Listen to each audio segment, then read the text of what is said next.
Welcome to the Live Well podcast, where we explore how to navigate life's biggest changes, overcome challenges, and build a future that aligns with your values and your goals. Hi, I'm Matt Wilson, financial advisor, coach, and business owner of my practice here at Cornerstone Wealth Services here in South Bend, Indiana. And I am so glad that you're here. Today, we're diving into a topic that everyone will face at some point in your life: grief. Grief is one of those things that doesn't have a timeline. It doesn't have a rule book or a right way to go through it. It's deeply personal and can often leave people feeling lost, isolated, or unsure where to turn next. But there is hope, there is healing, and there are people who understand what you're going through. So that's why I'm honored to be joined today by Scott Bonner and his wife, Nancy, who facilitate a local chapter of GriefShare, which is a national network of support groups designed to help people heal from the pain of losing a loved one. GriefShare combines practical tools, guided discussion, and community to help people navigate one of life's hardest seasons with grace and hope. Scott, welcome to the Live Well podcast. Nancy, welcome. Thank you. I'm so glad that you're here today to share your experience and to give our listeners some encouragement and direction. Scott, let's start by giving our listeners a little background. Can you maybe share a little bit about yourselves and maybe your story and what led you to get involved with GriefShare? Sure. I retired approximately 9 years ago, and I had some more time on my hands, and I had reached out to our church family because they do a Stephen ministry. And I went through that with them, and Stephen ministry is where you serve one-on-one with somebody whose life has turned upside down and who needs somebody to walk alongside them and help them process. And about a year after that, the leader of Stephen Ministry came to me and said, "We're wondering if you might want to consider doing GriefShare as well." We had somebody in our church that lost a loved one, and it really was very devastating for them. And we didn't have anything here for them at that time. And they went to another church and did a GriefShare group, which is a 13-week session. And it was just something really profound that helped her out so much that she wondered if we could do that here. And so I said, well, let me look at the material and we'll see. And so when I looked at the material, I could see where it could really help. And I wanted to do something for, our church family and for the community. So I said, yes, let's do GriefShare. And Nancy was right alongside, ready to go. Yeah, I started out more on the help, behind the scenes kind of aspect of it. But as I've gone through these sessions with everybody, I've also morphed into helping facilitate from time to time when they need somebody to fill in. So okay. So tell me a little bit about how it works. Like, let's say somebody's looking for some help. They don't really know where to turn. What's their first step and how do they get plugged in? Sure. Well, GriefShare is for those grieving the loss of a loved one. Yeah. And it's from age 18 and older. So it's adult-based material. And in that, there's a workbook, there's a video, and there's group discussion that they would do in a GriefShare group. Okay. Nancy, would you like to, anything more? I think you pretty much summed that up. Okay. It's a national organization, right? So it is. Chapters everywhere. It's put out by Church Initiative, and that is, they're a nonprofit organization that has really a video presentation is what they do to help people that are grieving.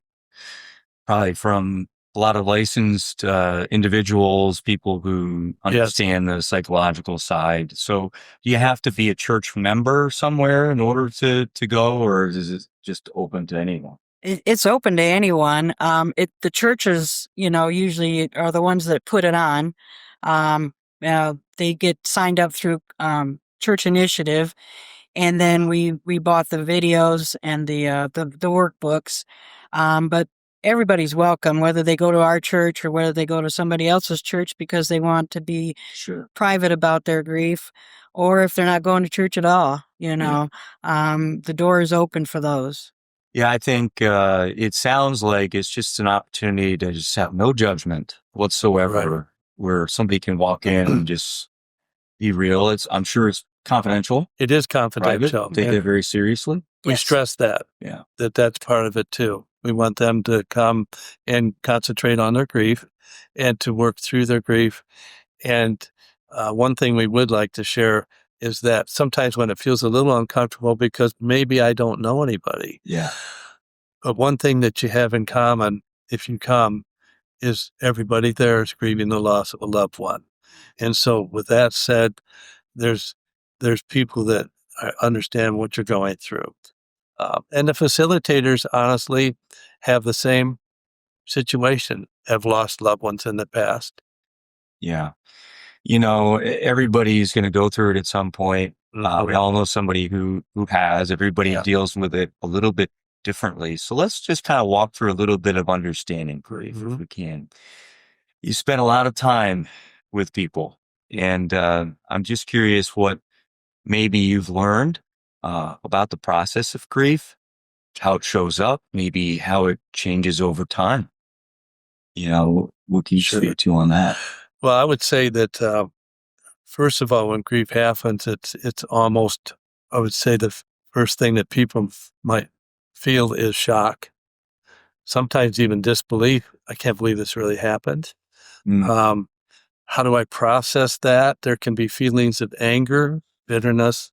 It could be even guilt. It could be in there. Maybe they were a caregiver and they felt like they didn't do enough. Yeah. And yet they did so much. Yeah. And so there's a lot of mixed feelings. And then the feeling is, I don't know how to even go forward. I can't sleep. I can't maybe eat, or I overeat. I don't even feel like getting out of bed. All sorts of different emotions and feelings that are going on. And it's almost paralyzing. And sometimes they describe that feel like they're in a fog. Kind of the 7 stages of grief.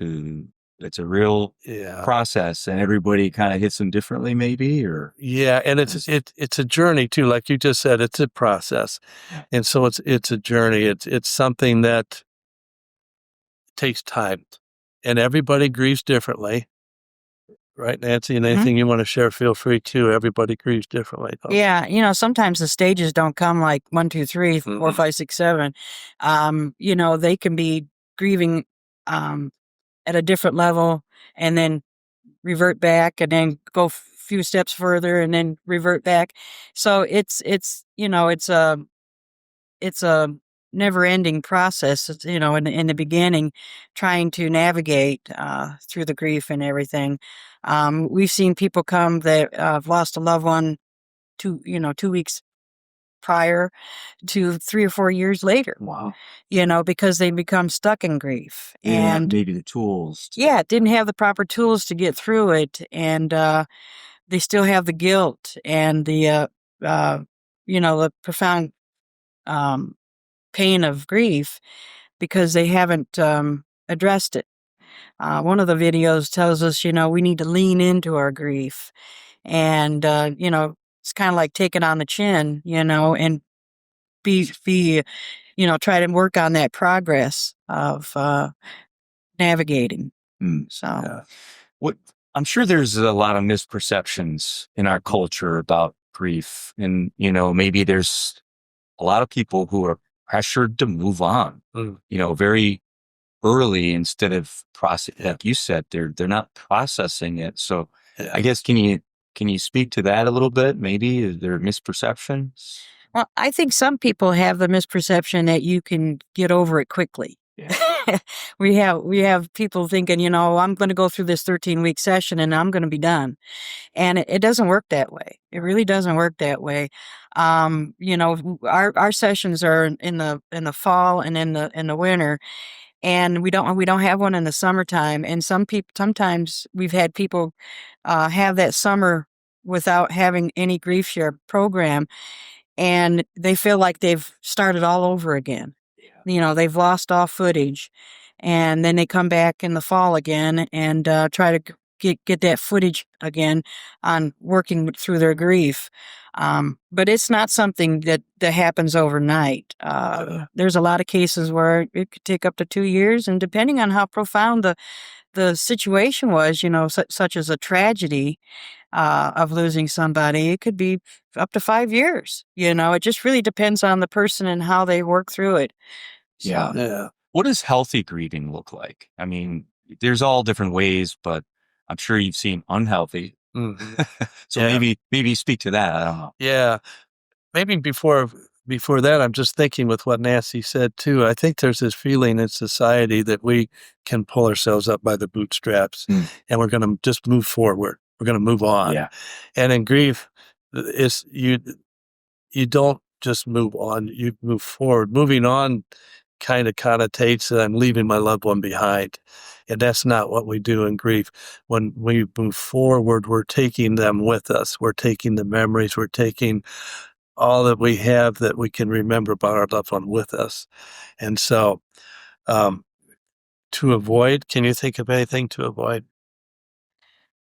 Not sure. Maybe there's unhealthy ways of grieving that you've seen. Yeah, I would say, if I think of unhealthy, is sometimes in the middle of grief, a person might resort to things that are unhealthy, such as alcohol. Yeah. Which would be just another layer of grief. And after the person is sober and maybe it helped for the moment, and the grief is still there, and then it's compounded by now alcohol. Yeah. Overspending, it makes me feel good, so maybe I have a problem with finances now because I've overspent. And all of these types of things doesn't help the grief process. It's layers that become a problem. Yeah, I was talking with Lyndon Estuna, who's the head of Life Plan, and we had several really good episodes with him. And one of the things he addressed was addiction. Yeah. The need for community around addiction, whether you're dealing with it yourself or you have somebody in your life that is dealing with it. How do you help those people too? Yeah. And one of the things that he said, we were talking specifically about children, was the fact that really to help children avoid addiction, you have to help them understand and manage their emotions, and specifically their anxiety. So I'm sure there's got to be a ton of anxiety. Yes. That you see with people, and it's something that just comes in waves, and it might paralyze. I mean, everything you said earlier is like, oh my goodness, that sounds like an anxiety attack. Yeah. And people are probably dealing with that. And so just understanding the emotions, providing the tools. Right. So on that note, with respect to helping people with that, or maybe just somebody who's struggling, somebody who maybe they're struggling silently, what would you say to them? What would you want them to know right now? I would say to them, you don't have to grieve alone. And there is help and there's hope. I think sometimes it depends on personalities. There can be internal grievers, there can be external grievers. Yeah. And sometimes if they're internal grievers, there's the connotation that they go into the cave and they're by themselves. And it's difficult. It's difficult to not only to process by yourself, because who do you bounce off any of your thoughts or processes with at that point? If there's somebody there, if you have a GriefShare group, for example, there's other, and the videos and that, which really in the videos, there's professors, counselors, lay people, pastors, and they've all grieved as well, but they have many tools that a person could get in order to help them process through their grief. One example, just a quick one, would be, it's pretty common for people to say, I'm struggling with sleeping. I know I am just not getting the sleep. And I know in one of the videos, they said, one thing we suggest is if you're having trouble with that, possibly turn off your phones and all your media at least 1 hour before you go to bed, Yeah. so you can unwind a little bit, or maybe a warm shower or a bath, or maybe white noise, Yes. something to help. I don't know. Do you have any thoughts, Nance? Now, I think men have the hardest time because women are more social than men are sometimes. I mean, not to say that there isn't social men, but we tend to articulate more than men do. And one thing that we do in our group is we don't require you to communicate. We don't, to participate.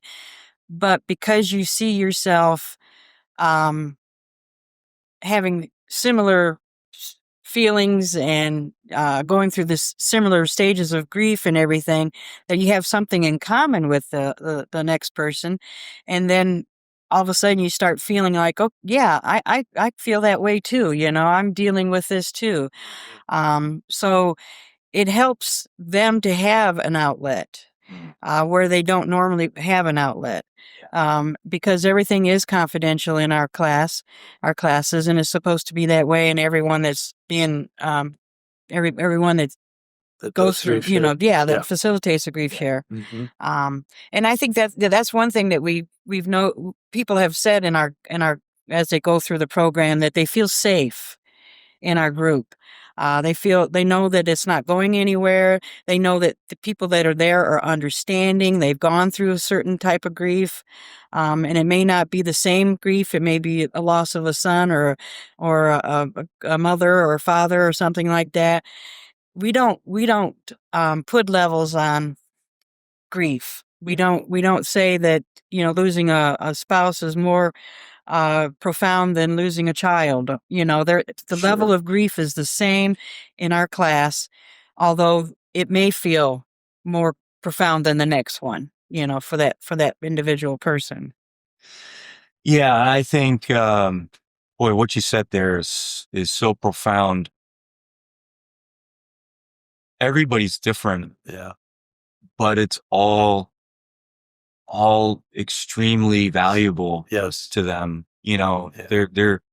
I heard one time this statement that, parents know their children only part of their lives, but children know their parents their entire life, which is weird to think about. It's kind of one of those mind benders. But, you think about that and it's like, it doesn't really matter how old you are. Losing a parent is hard. Yeah. I've experienced losing a parent, when I was very young, and I could just say that I had tremendous community. I can point to 3 specific individuals that, the good Lord put in my life at that time, and the things that he orchestrated. And then the other side of it was there's this still small voice, as somebody whose faith is important to them. I would say that I was able to kind of process things in a way that maybe didn't make sense to a 15 or 16-year-old at the time. Yeah. But I kind of knew what was going on. And I think there's always more than one thing going on at a time. I'm sure. And so you might see a tragedy happen and you might not understand that. But a lot of times it's like only what's going on in your world, but there might be something completely different going on. And it might take time to see that. Yeah. I was very fortunate in that when I heard that my dad passed at a young age, I heard that voice that said, look, I'm doing this for a reason. And there are things that I'm going to do in your life that I couldn't do otherwise. Now, you don't tell me a 15-year-old thinks that by himself. Okay. He's not able. No, I have a soon to be 15 and probably not able. So I was very fortunate and blessed that, the good Lord put that into my heart. Sure. And so I've always kind of believed that. But I also think that there's, specific challenges when it comes to different moments. And as you look back and here I am, 30 some odd years later, and I'm still talking about it. Yeah. So you're right. It does stick with you. And it is something that can be deeply personal. Yeah. And, it took me years to be able to talk about it. Sure. Years, maybe 25, 30 years before I could really talk about kind of what happened. And, to have community around you, I think is incredibly valuable. So if you are struggling, if there are people out there, if you're sitting there right now saying, boy, I can't even talk to my friends about this. Sure. Just know that there's people who are there to listen. Yeah. And they're there not to judge. And they will, you have a safe place. Yes. I think that's the other thing, you go to churches and they're not licensed. There's no confidentiality, and there's churches that they might talk. Well, this isn't that. No. Is what you're saying. So, and you also mentioned that the program runs 13 weeks? 13-week session. And you can repeat it if you need to. You can. And I would like to say there too is, let's say you look up, you said, I feel like I need a GriefShare group. And you look and say, well, it's been going on for 3 or 4 sessions already. You can still come. Each video is separate by itself. So you won't miss anything. So they're standalone videos. So you can join right in. And then if we have a next one coming up, which we usually do after Thanksgiving, we have one that starts January 1st, or no, in the first week of January, I should say, right in that area. You can come to the second one. You could come to the third one. And we found that, would you agree, Nancy, that we've had many people that's done a second one, maybe a third, and they said, when I went through it the next time, I picked up on so much more, because the first time I was really just struggling, probably still in shock. And I picked up so much more. And we encourage that too. If a person wants to, we think it's very helpful. So you meet weekly. I guess I'm just walking through what the GriefShare experience is like. And you've got, groups that meet at different locations. You can pick up along the way. It's not like a progression. Right. You have a 13-week session, as we mentioned. Workbooks, or is it? Yeah. Okay. You want to share that, Nancy? Yeah, the Church Initiative has workbooks that we use. And it's a 13-week workbook with 7 days a week exercises that you can do, filled with scripture and different questions and asking you, where you're at with your grief and things of that nature. There's areas in the workbook that you can kind of measure your grief in the beginning and then go back and look and see if you've made any progress too. There's also testimonies of people that have gone through grief, and then we go into the video, and the video, like Scott said, each one stands alone, but each one has specific tools that it shares. So for people to listen to and try to apply them in their daily life. It has testimonies from people that have lost loved ones, anywhere from suicide to, losing a spouse or father or mother or sister or brother, so there's all kinds of testimonies there that will help relate your grief to their grief, in them. And then we have the group discussion is where, people can talk about some of what they're dealing with during their grief journey, and some of the secondary losses that they lose too. It's not just all about grief. Your loved one, especially if it's your spouse, contributed to that oneness, of being married, and the person left behind ends up taking all the rest of all those responsibilities that they had, plus their spouse's responsibilities. Yeah. And that can be very, very troublesome to them, how to deal with their financial situation, how to take and maintain their home, it's a lot of the males, they didn't cook, so they're like, how do I feed myself, prepare meals and things of that nature. So these secondary losses are just as profound as the primary loss. And these videos and the workbook and that kind of helps guiding people through those difficulties. What kind of breakthrough moments have you seen? You've seen a lot, I'm sure, and everybody processes it differently. Maybe some walk in angry, maybe some walk in totally paralyzed. Yeah. Can you speak to any story that comes to mind? Well, when I think of the breakthrough moment, I think what you just mentioned, a lot of times when somebody comes, they really are in shock and feeling almost paralyzed. And the feelings that they've had has been really difficult, to the point that they either feel like maybe they're in a fog. They feel like, one example might be that they said, I'm just 5 miles away from going to the store. And I went through 3 stops. I went my normal route. I went through 3 stoplights, a couple stop signs. And when I got there, I don't even remember going through them. Yeah. I don't remember if the light was red or green. And then the feeling is there something wrong with me? Am I losing my mind? And a lot of times that's asked the question. They say, I'm wondering.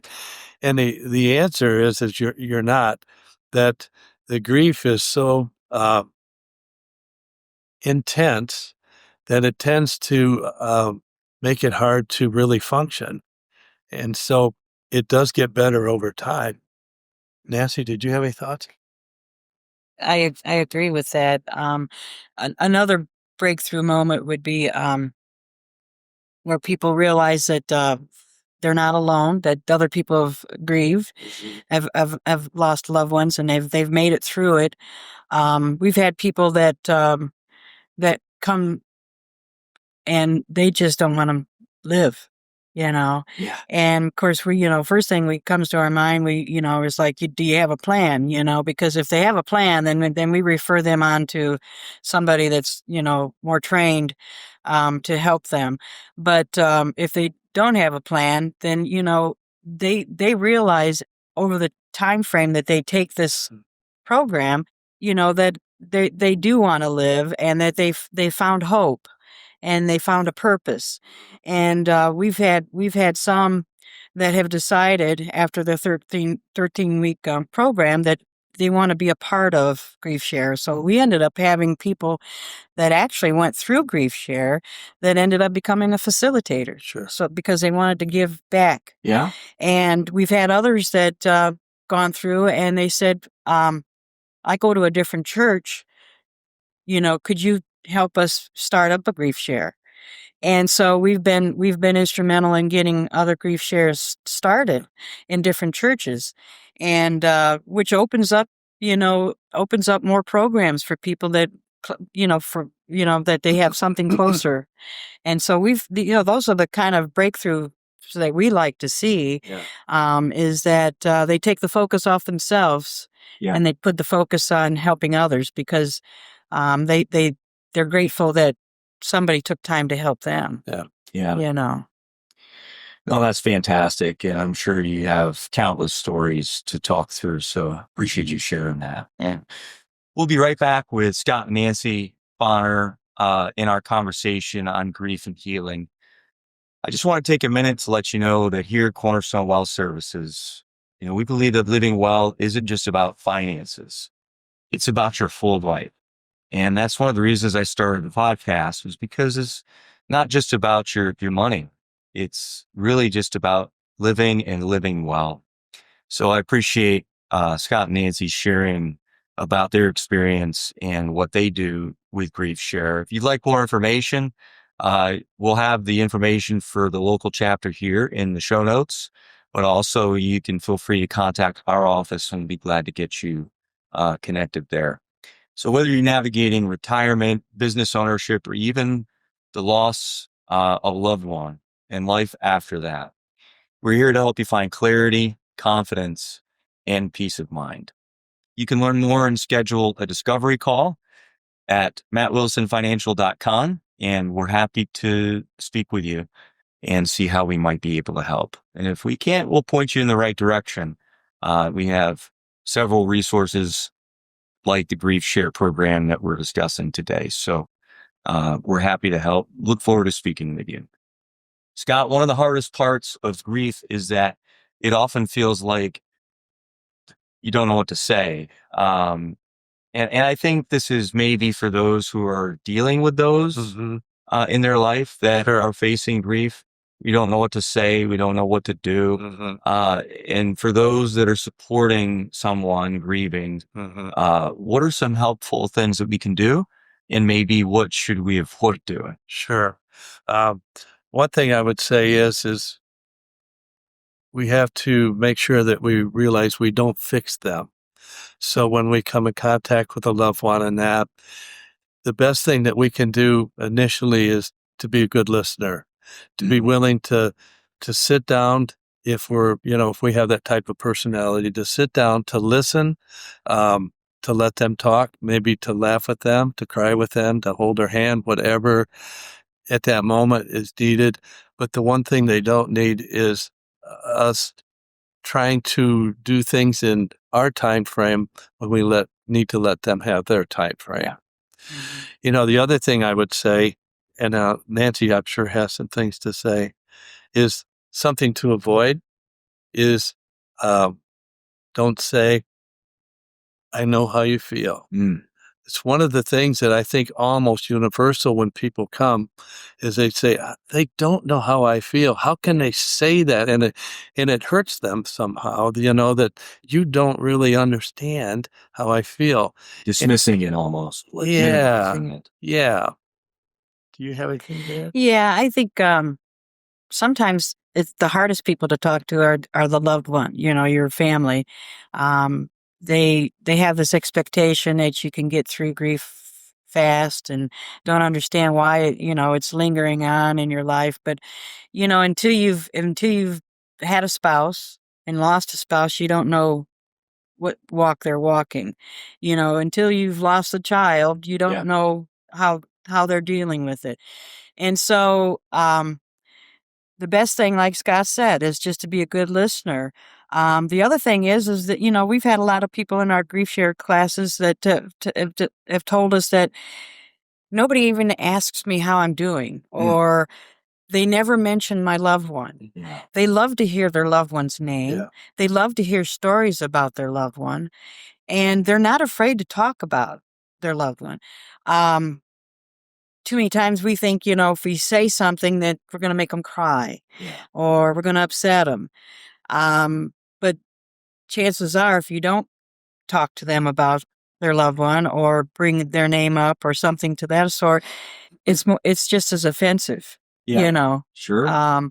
Because they were a human being and they touched other people's lives as well, and they like to hear how they've touched their lives and stuff like that, because those are things that they can ponder in their mind and give them happiness, is the good memories that they have about their loved ones. Something that I'd add to that too is, let's say you say, well, my personality, I'm not that type of listener. I'm not going to sit down or feel comfortable doing that. I'm a fix-it person. Well, if you're a fix-it person, that's great too, because they may need a plumber, electrician, or somebody to cut the grass or whatever. So I think what's also a good thing to do is, let's say you're able to do some of these things, to say, if you need something in this area or that area, call me. I'd be happy to help. And make sure that they have your number, be willing to be there when they call, because if you're not able to after they call, that's going to be very disappointing. And if, say, for example, well, I'm not able to do that anymore, but I have this list of a good plumber, a good electrician, a good person that's working out in the yard and that, or a fix-it person, and to be able to even share a list, because some don't even know where to start. Yeah. And that would be a great help too. Yeah, that's appreciate you sharing that. And obviously it might take time to get strength to do some of those things, to find their purpose again. But I'm sure you've seen people find their sense of purpose and regain that strength, right? I'm going to ask you a question here, because obviously you've mentioned you're at church, and a church sponsors, or I guess that's where you meet. It's not necessarily put on by the church. Right. Is what I'm understanding. But how would you say that faith and spirituality play into the healing process at GriefShare? Can you speak to on it? Yeah, Nancy, did you want Well, to add on that one? I think as a Christian, you have hope. Mm. And I'm not sure how people can cope with losing a loved one without hope. And hope is, the promises that God has given us, and it's in those promises. And one of the things that I hold on to is that sure, I miss my loved ones. I miss my mother and father, my brother, and my mother-in-law and father-in-law, but because I'm a Christian and because I have hope, I feel like one day that I'm going to see them again. And so that giving, hope of eternity, hope of being able to leave this world because we know it's temporary,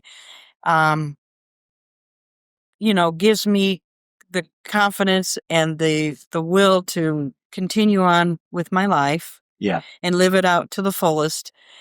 And then when that time comes, knowing that I'm going to be reunited again. Yeah. So.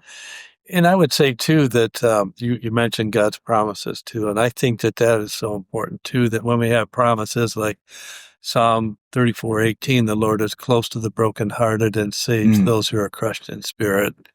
John 16:33 that says, in this world you will have troubles, but be brave, for I have overcome the world. Some of these things give us that hope that you're talking about and that reassurance. And having that, everybody, it's just proven throughout that you have to have hope. If you have no hope, it's hopeless. Yeah. And that's when then it becomes really difficult to even navigate through the grief. We have to have hope. Yeah, I appreciate that. And I think if people want to learn more about that and hear more of the promises, I'm sure they can find you at GriefShare, and they'd be willing to share that. Yeah. If someone's hesitant to join a group, maybe they feel it's just too soon, too painful, what would you say to encourage them? I would say that it is painful. There's no doubt about it. Yeah. But I would encourage them to come, and at least they always say, at least come and do 3 weeks of GriefShare, and Commit to 3 commit to 3 weeks. Okay. And once they've committed to 3 weeks, and they realize that this gives them an avenue to express themselves, it shows them that they're not alone. It gives them a safe harbor, that and the fact that the videos are very very useful, very informative. I just feel like they will have that desire to continue. Realizing that you're not alone and realizing that other people are going through the same thing really really inspires others to to make that commitment. One thing that we say in our class, it's okay to cry. Yeah. And nobody's gonna look down at anybody for it, because we have some people that are so distraught that they can't even talk about their loved one without crying. But what we see by the end of the 13 weeks is that they cry less. They become more controlled with that. Not that they have to. It's just that's what happens. They see progress. Yeah. And trying to do it alone is just isolating, and it could result in grieving the wrong way. And we've spoke about that, where they revert to the drinking alcohol or drugs or whatever it is that can take and temporarily soothe their mind. This is GriefShare is the more healthier way to work through it. Yeah. And I was going to say that, like you mentioned, I think that was really good, that there can be tears. Sometimes there's a feeling, I don't think I can come because I can't even hold them back. Yeah. It's just right right there, right out front. And we say, tears are a gift from God. And it's okay to have that. And we do. We have Kleenex, we have anything we understand, and everyone there understands. And um,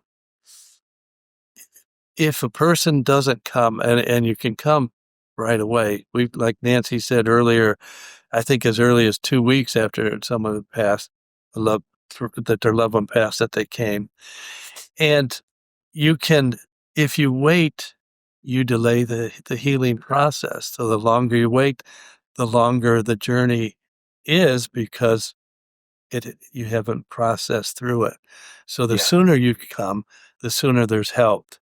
As you were talking about it, maybe for some people, it's just being able to get to some semblance of a normal life, so that the tears or the anger doesn't get in the way of that. Right. It doesn't mean you totally block that out. And No. and some people might even feel, correct me if I'm wrong, they might feel like, oh, if I'm not crying, or if I'm not feeling bad, or if I'm not angry, that's bad, because I should be upset at what happened. That's a good point. And so maybe it's like this vicious circle. It's almost like in addiction, where you feel bad, you do something to feel better, Right. and then it compounds it and you feel worse. Yeah. And then it's like helping people understand the different stages. It sounds like could be the first step for somebody. Oh, you're right. And when you said that we've had some that said, I haven't cried yet. Since, it's been months and I haven't shed a tear. Is there something wrong with me? No. No, that is how you're grieving right now. And like you said, it may cycle around to where tears happen. And we've had that happen where all of a sudden they let go and tears came. But if they did or didn't, it's okay, because it's their grief journey. Yeah, a lot of times when when they first lose somebody, there is so much to do. You got the will, you got the finances, the funeral. I mean, some of those things just kind of really preoccupy you to a point where you don't have time to grieve. Yeah. Right. And then when all of a sudden things start settling down, next thing you know, it hits you like a rock, and the crying and the profound grief starts creeping in. But this can be done during that time frame. Going through GriefShare can be done during that time frame. And sometimes, by doing this, it could even hedge off some of the processes that you're going through. Yeah, we have actually, I was going to mention this. We have, and you may have lists and things like this, but from a financial perspective, we created a what to do when a loved one dies checklist. That's good. So we have checklists for new parents. I have a financial checklist for new pastors. A lot of times they don't understand, all that goes into the financial world and how they're even taxed, because they're taxed differently. And so, we've created checklists like that. And great. What to do when a loved one dies. If anybody wants a copy of that checklist, just reach out to us at mattwilsonfinancial.com and you can get a copy of that. And it's been a great help to people. And one thing I would share too is you don't have to do all of it at once. Some people will say, "Oh my goodness, it's so much," and I go, "Yeah, it's time. It doesn't have to all be done right away, but at least it gives you a guide." Yeah. And it sounds like that's what GriefShare does as well with your emotions. So we're here with the finances. You're there for the emotions. I love it. Yeah. So Scott, Nancy, before we close, I'd like to give you the floor and ask you, what final message or encouragement would you share with somebody who's listening today, who's in the middle of their grief? Well, to be honest with you, I lost my mother 3 years ago. 6 months after that, I lost my brother.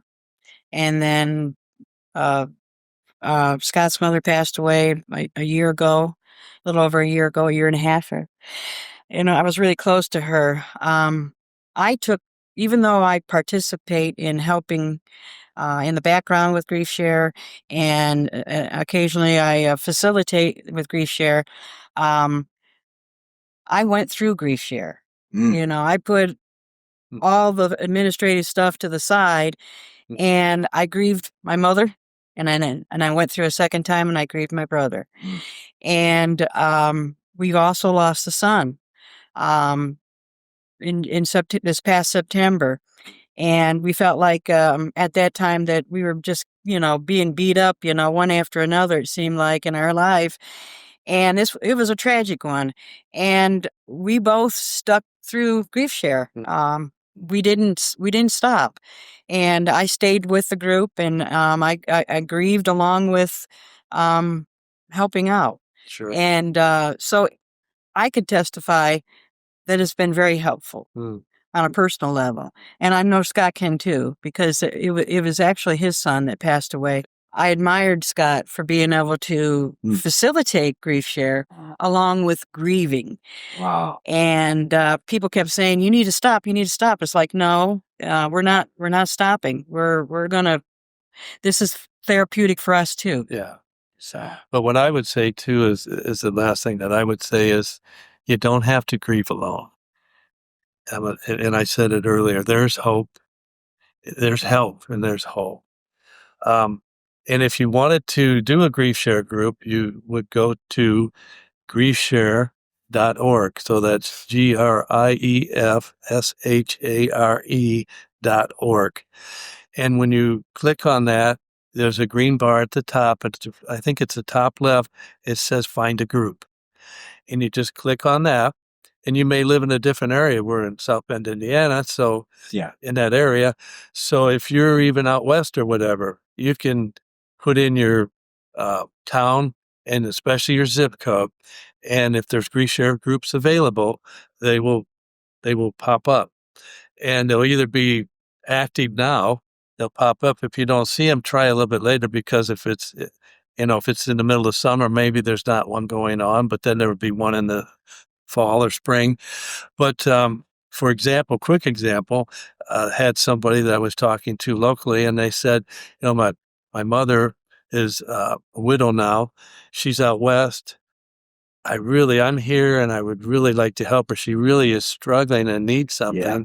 Mentioned GriefShare, and we looked up her town and address, and 3 of them popped up. One a mile away, one just a few miles, and one 5. So That's great. She could look at it and say, oh, I know somebody in that church. I maybe want to go to that one. So it was really so helpful, and I think it's all over the United States in most areas. Well, I appreciate you both, Scott, Nancy, and opening up and even sharing some of your personal story. And you've shared so much wisdom and compassion today. I want to give you a hug. I'll give you a hug after. Okay. Grief is never easy, but conversations like this remind us that, as you've mentioned several times, we do not have to walk alone. No. Don't have to walk through it alone. So if you're listening and struggling with loss, please reach out.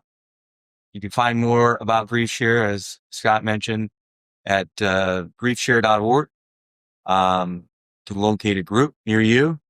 And remember, healing doesn't mean forgetting. It means learning to live well again, even through the pain. Thank you for joining us today on the Live Well podcast. If this episode encouraged you, then share it with someone who might need to hear it. And do not forget to subscribe for more conversations on how to live well, financially, emotionally, and spiritually. Until next time, I'm Matt Wilson. Take care of yourselves and take care of each other.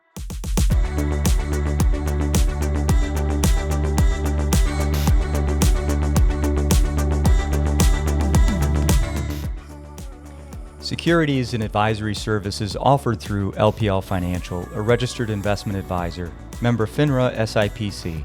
The opinions voiced in this podcast are for general information only and are not intended to provide specific advice or recommendations for any individual.